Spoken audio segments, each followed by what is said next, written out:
Well, everybody knows the news by now.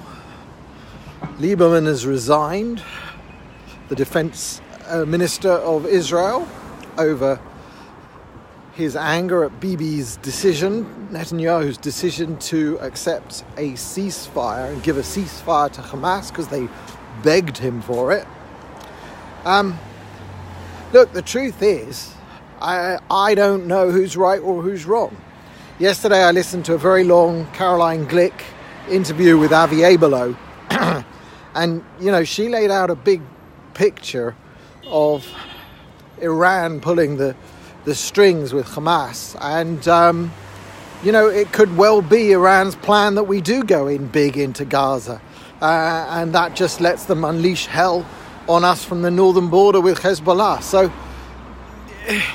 it's not entirely clear to me that doing what pretty much everybody in Israel wants us to do, which is to smash the shit out of Hamas, is the right thing to do at the moment. Just don't know. So, I don't know. Lieberman has more information than me because he sits in the cabinet and he thinks it's time for him to leave the cabinet. But as always with Israeli politicians, it's very hard to separate what's best for the country with what's best politically for the individual. And I'm sure Lieberman does not take any steps without considering his own personal political future. Same with Netanyahu. But with a large part of the country screaming that he should really be smashing Hamas at this minute, he's doing something against the public will, which leads me to believe he knows things that I don't.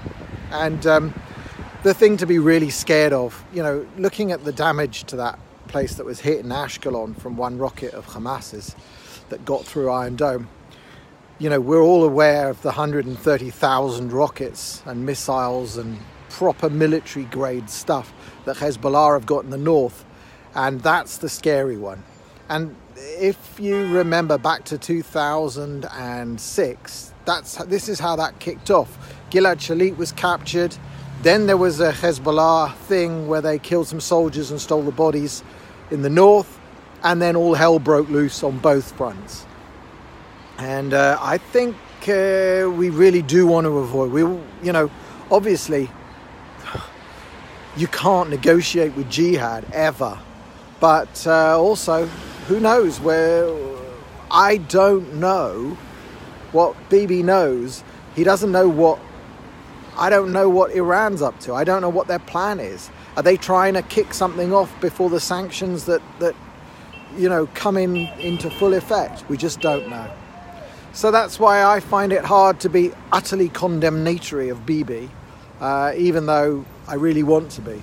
And I want us to fight back against jihad and give them a big bloody nose, but not at the expense of all-out war with Hezbollah in the north.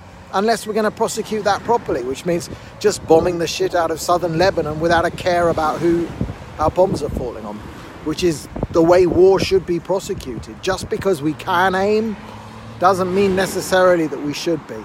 We should be destroying targets with as much might as we can muster.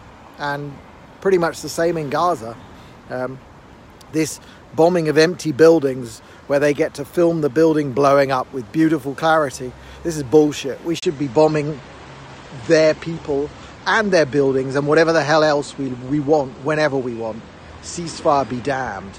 But maybe now is not the right time. We just don't know. Anyway, that's me, Brian of London, in Petah Tikva, Israel, waiting to see what happens next in this crazy country.